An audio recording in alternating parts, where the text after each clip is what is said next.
Hello દર્શકો, જ્ઞાનમાળા સત્સંગમાં આપ સૌનું હાર્દિક સ્વાગત છે.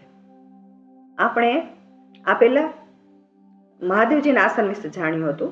આજે આપણે જાણવું છે બ્રહ્માજીના આસન વિશે અને બ્રહ્માજીના વાહન વિશે. એ પહેલા આપણે ગણપતિને પ્રણામ કરી લઈએ, સરસ્વતી માતાને પ્રણામ કરી લઈએ, માતા પિતાના ચરણોમાં મસ્તક નમાવી લઈએ, બ્રહ્માજીને પણ પ્રણામ કરી લઈએ.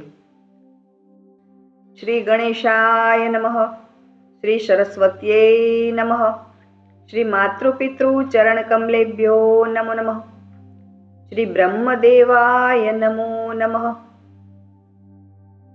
ઓમ ચતુર્હસ્તાય વિદ્મહે હંસારૂઢાય ધીમહિ તન્નો બ્રહ્મ પ્રચોદયાત. ઓમ બ્રહ્માણીએ નમો નમઃ, સરસ્વતી નમો નમઃ. દર્શકો, બ્રહ્માજીનું વાહન હંસ છે.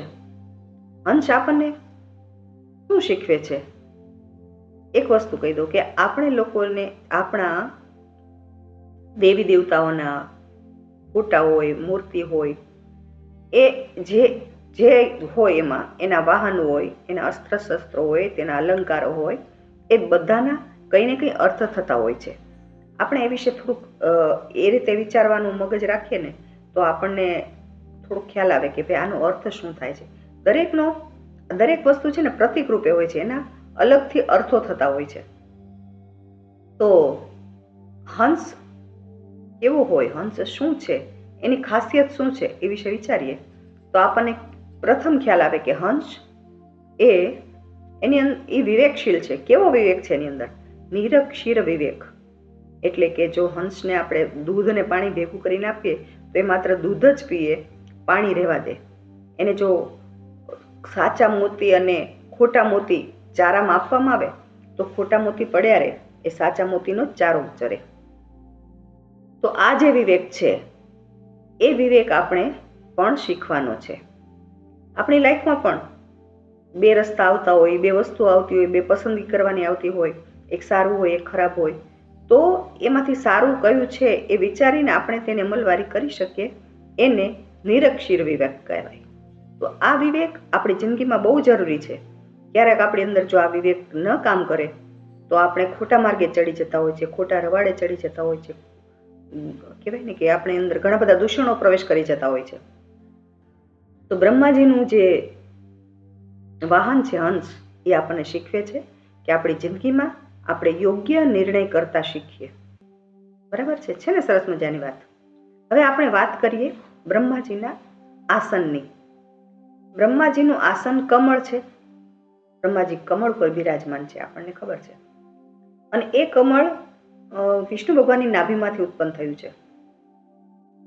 એ શું સૂચવે છે કે બ્રહ્માંડની રચના, સૃષ્ટિની રચના એક કેન્દ્ર બિંદુમાંથી થઈ છે. બરાબર છે. અને કમળ પવિત્રતાનું પ્રતીક છે, અલિપ્તતાનું પ્રતીક છે, નિર્લેપતાનું પ્રતીક છે, નિર્મોહી હોવાનું પણ પ્રતીક છે.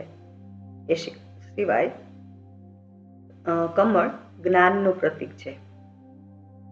તો એના જેટલા પણ આપણને અર્થો ખ્યાલ આવે, આ બધા પ્રતીકોના અર્થો, તો આપણે સમજવાનું થાય કે આપણે આ બધું આપણા જીવનમાં પણ ઉતારવું જોઈએ.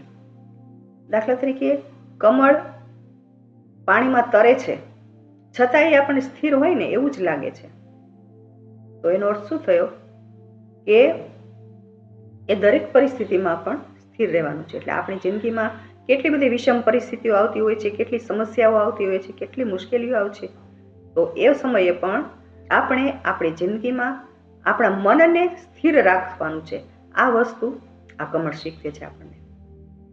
બીજું, કમળ કીચડની અંદર હોવા છતાં તે સુંદર,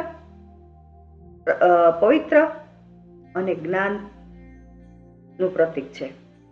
તો એ આપણે મનની સુંદરતા અને બ્રહ્મનું જ્ઞાન, એટલે કે આત્માના કલ્યાણનું જ્ઞાન અને પવિત્રતા જાળવતા શીખીએ.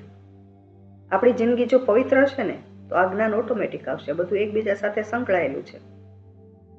આપણે જો આપણા આ ખારા સંસારની અંદર દરેક પરિસ્થિતિમાં સ્થિર રહી શકતા હોઈએ તો આપણી જિંદગી પવિત્ર બનવાની જ છે. અને જો આપણી જિંદગી પવિત્ર બને તો આત્માના કલ્યાણનો માર્ગ, એનું જ્ઞાન આપણને ચોક્કસ મળે છે.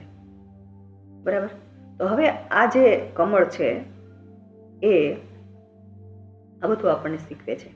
એટલે જ્યાં સુધી આપણું ચેતનનો, આપણું કહેવાય મનનો ચેતનનો અંધકાર દૂર નહીં થાય ત્યાં સુધી આપણને આ જ્ઞાન નહીં મળે. એટલે પ્રથમ આપણે આપણા મનને સ્થિર કરીશું તો એનો અંધકાર દૂર થશે. આ બધી વાત કેટલી બધી સરસ વાત છે. તો અને બીજી એક વાત, આ કમળ છે ને એ સર્જનનું પ્રતીક છે. તો આપણે પણ જ્યારે કંઈ સર્જન કરીએ તો એ પહેલા આપણે સરસ્વતી માતાને યાદ કરીએ છીએ. તો સરસ્વતી માતાની સાથે સાથે આપણે બ્રહ્માજીને પણ યાદ કરવા જોઈએ. કોઈ કલાકારો છે, શિલ્પ બનાવે છે, મૂર્તિ બનાવે છે, તો એ સરસ્વતીની સાથે એનું જ્ઞાન મળે છે, પણ હારે બ્રહ્માજી સર્જનહાર છે તો એને પણ યાદ કરવા જોઈએ.